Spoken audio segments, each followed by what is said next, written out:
Assalamualaikum warahmatullahi wabarakatuh. Perkenalkan, kami dari kelompok 11 yang beranggotakan saya sendiri, Saiful Rijal, dan juga saudari Hafidah Febrianti, ingin mempresentasikan makalah yang berjudul format pembuatan proposal PTK atau penelitian tindakan kelas. Mungkin penjelasannya bisa disimak oleh teman-teman semuanya. Semoga penjelasan dari saya dan dari teman saya saudara Hafidah Febrianti ini bisa difahami dengan baik dan bisa diaplikasikan ke depannya untuk pembuatan proposal bagi teman-teman yang hendak melakukan kegiatan pembuatan proposal. Sebelumnya saya mohon maaf jika memang ada atau mungkin banyak kekeliruan atau kesalahan di dalam penyampaian materi yang nanti akan kami sampaikan. Dan untuk memulai presentasi ini kita awali dulu dengan pembacaan surat Al-Fatihah. Semoga diberikan kelancaran dan juga manfaat bagi kita semua. Ala hadhihi niyah wa ala kulli niyatin sholihah. Al-Fatihah.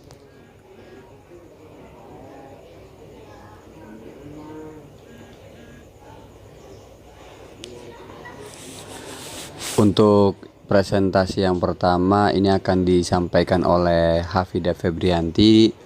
Dia akan menjelaskan tentang pengertian, tujuan, dan juga fungsi daripada pembuatan proposal ini, atau proposalnya ya, bukan pembuatan. Jadi pengertian, tujuan, dan juga fungsi proposal.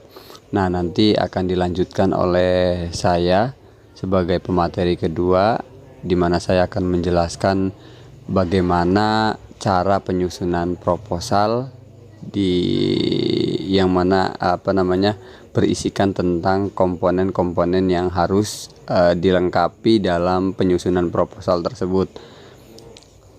Langsung saja kita masuk ke pembahasan yang pertama yang akan disampaikan oleh saudari Hafidah Febrianti. Kepadanya kami persilahkan.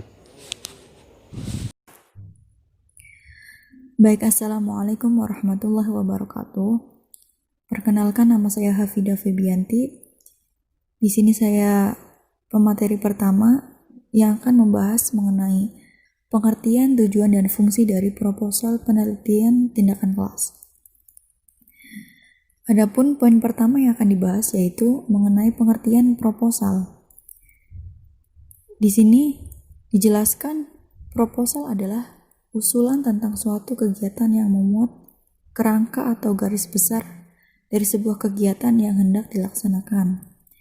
Adapun proposal penelitian ini juga merupakan gambaran secara terperinci tentang proses yang akan dilakukan oleh peneliti agar mampu menekan kesalahan yang mungkin terjadi selama proses penelitian berlangsung. Peneliti ini bisa jadi seorang guru ya. Nah, dari pengertian proposal penelitian dapat disimpulkan bahwa proposal itu sebuah langkah awal yang harus dilakukan peneliti atau orang yang akan meneliti suatu kegiatan sebelum memulai kegiatan penelitian. Jadi sebelum memulai kegiatan penelitian ini harus mempunyai proposal atau sebagai langkah awal ya. Jadi proposal ini sebagai langkah awal sebelum memulai kegiatan penelitian. Adapun proposal penelitian di sini sebagai gambaran penelitian secara rinci tentang proses yang akan dilakukan oleh peneliti atau guru untuk dapat memecahkan permasalahan dalam pelaksanaan tugas pembelajaran di kelas. Nah, dari pengertian proposal penelitian tindakan kelas di sini mempunyai tujuan, yaitu yang pertama memberi penjelasan kegiatan yang akan dilaksanakan dan melukiskan kegiatan yang hendak dilaksanakan. Dari 2 poin tujuan dari proposal penelitian ini dapat dipahami bahwa tujuan proposal ini merupakan rencana dan gambaran dalam bentuk rancangan kegiatan yang disusun secara sistematis, rinci, dan mendetail. Nah, dari secara umum tujuan proposal penelitian tindakan kelas ini untuk menyampaikan yang pertama ya, memberi penjelasan kegiatan yang akan dilaksanakan, yaitu untuk menyampaikan rencana kegiatan pada pihak terkait. Sehingga dengan itu kegiatan yang akan dilakukan dapat diterima. Sama saja dengan melukiskan poin kedua, yaitu melukiskan kegiatan yang hendak dilaksanakan. Itu sama saja. Dari tujuan ini itu untuk memenuhi tujuan lain, yaitu untuk mendapatkan dukungan, perizinan, serta memperoleh dana dan sponsor dari pihak terkait. Nah, itu adalah tujuan dari proposal penelitian. Nah, kemudian kita akan membahas tentang dua hal pokok dalam penelitian tindakan kelas, yaitu perbaikan dan keterlibatan. Hal ini akan mengarahkan tujuan penelitian tindakan ke dalam 3 area, yaitu yang pertama, untuk memperbaiki praktik pelaksanaan kegiatan. Yang kedua, untuk pengembangan profesional dalam arti meningkatkan pemahaman para praktisi atau orang yang meneliti terhadap praktik yang dilaksanakannya. Serta poin ketiga, yaitu untuk memperbaiki keadaan atau situasi di mana praktik tersebut dilaksanakan. Nah, poin pertama dan kedua sudah dibahas, yaitu kita beranjak ke poin fungsi penelitian tindakan kelas. Fungsi penelitian tindakan kelas atau PTK sebagai alat untuk meningkatkan kualitas pelaksanaan kerja di sekolah dan ruang kelas. Misalnya itu, penelitian tindakan dapat memiliki 5 kategori fungsi sebagai berikut. Yang pertama, penelitian tindakan kelas sebagai alat untuk memecahkan masalah yang didiagnosis dalam situasi tertentu. Nah, fungsi dari penelitian ini pastinya untuk memecahkan masalah dari situasi atau masalah tertentu. Yang kedua, sebagai alat pelatihan dalam jabatan. Dengan demikian membekali guru yang bersangkutan itu serta keterampilan dan metode baru, serta mempertajam kemampuan analisisnya dan perubahan. Yang ketiga itu alat untuk mengenalkan pendekatan tambahan atau inovasi pada pengajaran dan pembelajaran ke dalam sistem sekolah. Yang keempat, alat untuk meningkatkan komunikasi. Nah, di sini yang biasanya kurang lancar antara guru lapangan dan penelitian akademis, dengan fungsi PTK ini dapat memperbaiki kegagalan penelitian tersebut. Dan yang terakhir itu untuk menyediakan alat alternatif yang lebih baik daripada pendekatan yang lebih subjektif dan impresionistik pada pemecahan masalah yang akan dilaksanakan di dalam kelas. Nah, dari pembahasan yang sudah dijelaskan tadi, tujuan dan fungsi proposal itu sangat penting untuk memberi gambaran dan proyeksi dari sebuah kegiatan dan proyeksi sebuah kegiatan atau penelitian yang akan dilakukan atau dilaksanakan, serta untuk mendapatkan dukungan, perizinan, dana, dan sponsor dari pihak-pihak terkait. Mungkin itu saja yang dapat saya sampaikan, kurang lebihnya mohon maaf. Saya kembalikan ke moderator. Assalamualaikum warahmatullahi wabarakatuh. Terima kasih kepada saudari Hafidah Febrianti yang telah mempresentasikan materi yang pertama, yaitu terkait pengertian, tujuan, dan fungsi daripada penyusunan proposal penelitian tindakan kelas. Untuk materi selanjutnya ini akan disampaikan oleh saya sendiri, yakni terkait format proposal atau format pembuatan atau penyusunan proposal PTK. Nah, teman-teman perlu tahu bahwa ada beberapa langkah atau beberapa hal yang perlu kita perhatikan di dalam penyusunan proposal agar hasil daripada penyusunan proposal kita ini dapat dikatakan sebagai proposal yang memenuhi dengan standar ketentuan yang berlaku. Nah, di sini ada beberapa hal yang perlu diperhatikan, yaitu adalah halaman judul. Yang pertama, halaman judul ini nanti dibahas oleh saya sendiri tentang apa saja yang ada dalam halaman judul. Kemudian yang kedua adalah halaman pengesahan. Ini halaman pengesahan apa saja yang perlu dicantumkan. Ini secara singkat saja saya jelaskan ya, bahwa halaman pengesahan ini nanti harus berupa judul PTK, kemudian bidang ilmu, dan seterusnya nanti akan dibahas di pembahasan yang kedua.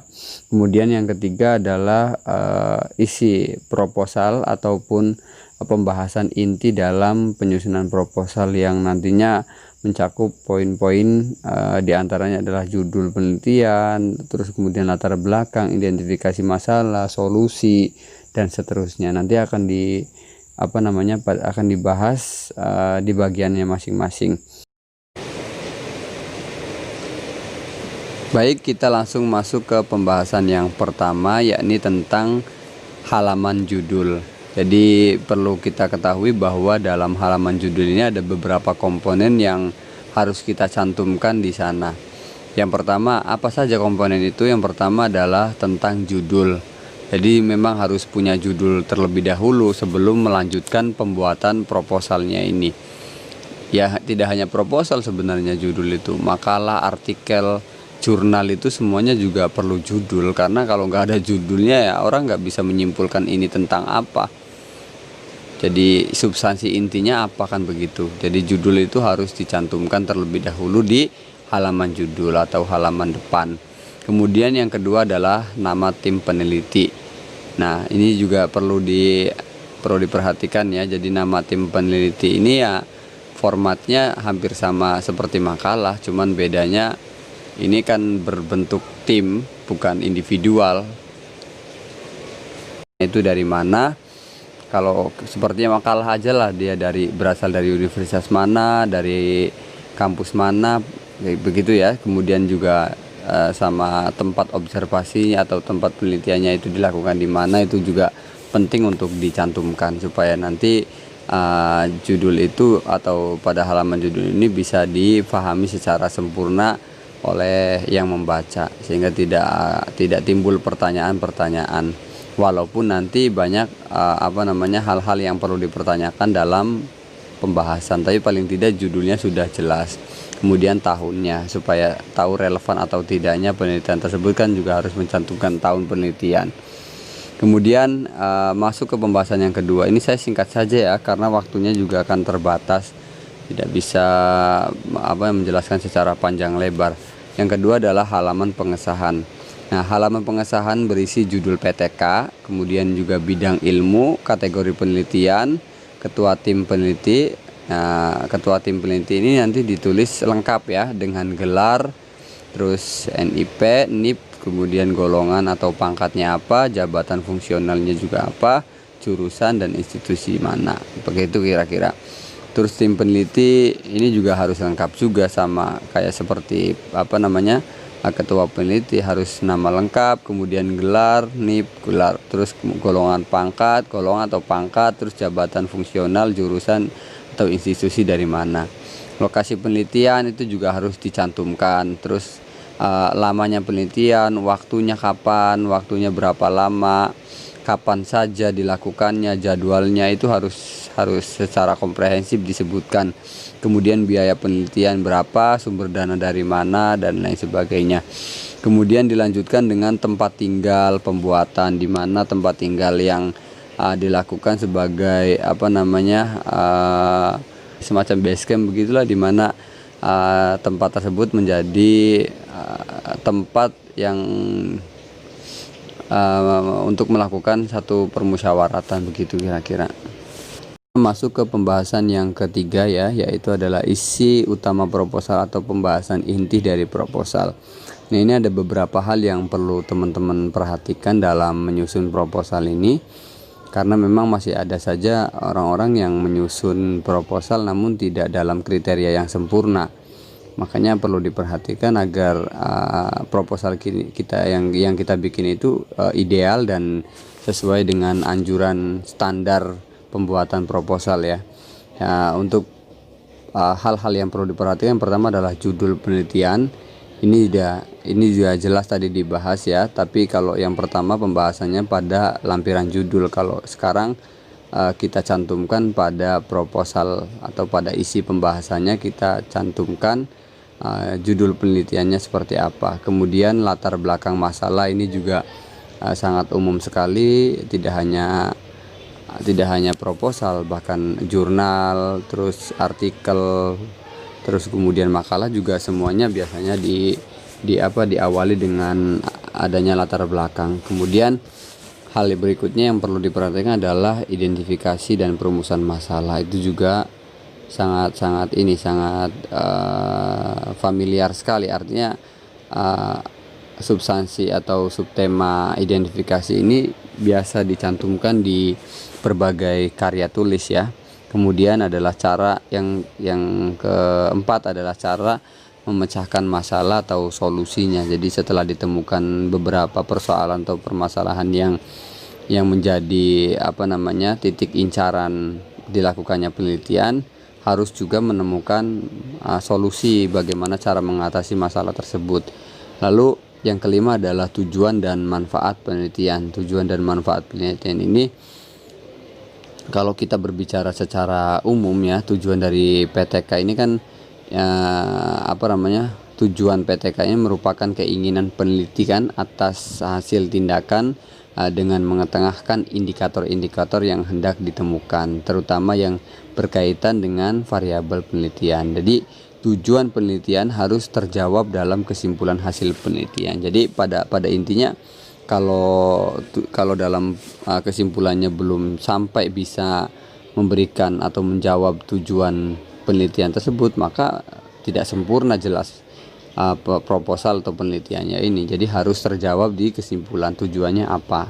Kemudian yang keenam adalah kerangka berpikir atau hipotesis tindakan. Kerangka teori ya, contohnya kerangka teori adalah jawaban sementara terhadap permasalahan secara teoritis. Ya, kerangka pemikiran lah. Jadi kerangka hipotetis tindakan tuh artinya kayak menganalisis tapi berdasarkan teori terlebih dahulu. Begitu kira-kira lah. Nanti bisa dibaca di makalahnya ya teman-teman, bagi yang belum jelas, karena ini waktunya sudah lumayan. Kemudian yang ketujuh adalah rencana penelitian. Nah, rencana penelitian ini apa saja yang harus dicantumkan dalam rencana penelitian? Satu, yaitu adalah setting penelitian. Kemudian yang kedua, subjek penelitian. 3, variabel yang diselidiki. Terus yang keempat adalah rencana tindakan. Yang kelima adalah model PTK atau penelitian tindakan kelas yang digunakannya apa. Terus yang keenam, data dan cara pengumpulannya. Ini kayak kalau kita udah bikin proposal ya, entah dalam skripsi atau apa, biasanya kita tahu maksudnya arahan daripada sumber data, kemudian pengumpulan data, analisis data ini nanti kita bisa untuk perbandingan begitu. Jadi nggak bingung ya, butuh ini juga sih, butuh pengalaman juga sebenarnya membuat seperti itu. Kemudian yang ketujuh adalah indikator kinerja. Terus terakhir adalah tim peneliti dan juga tugasnya, itu dicantumkan dalam perencanaan penelitian atau rencana penelitian. Nah, langkah selanjutnya yang harus kita lakukan dalam menentukan pembuatan kriteria pembuatan proposal yang ideal adalah tadi baru sampai 7 ya. Yang ke-8 adalah jadwal penelitian. Ini harus jelas pelaksanaannya kapan dilakukan begitu. Jadi tidak ngambang gitu jadwalnya ya, harus ada aturan-aturan yang terikat dalam melakukan pelaksanaan penelitian ini, sehingga nanti si peneliti tidak sebebas-bebasnya dia melakukan penelitian, harus ada aturannya. Tapi juga harus menyesuaikan dengan objek yang diteliti. Kira-kira supaya kondusif ini harus ditentukan waktu yang tidak mengganggu keduanya. Kemudian adalah yang ke-9 adalah rancangan anggaran. Ini rancangan anggaran juga penting, harus disesuaikan dengan budget sekiranya nanti tidak ada pembengkakan biaya. Terus kemudian daftar pustaka. Daftar pustaka itu juga penting ya sebagai referensi. Terus yang terakhir adalah lampiran. Ini lampiran kan untuk tanda bukti bahwa kita telah melakukan satu observasi, penelitian dan lain sebagainya. Seperti itu kira-kira. Mungkin itu saja yang bisa kelompok kami sampaikan. Kurang lebihnya mohon maaf bila mana banyak yang belum dipahami oleh teman-teman, bisa dipertanyakan di kolom komentar. Silahkan, nanti sebisa mungkin kita akan mencari jawaban dari pertanyaan teman-teman. Mungkin itu saja, kurang lebihnya saya mohon maaf. Assalamualaikum warahmatullahi wabarakatuh.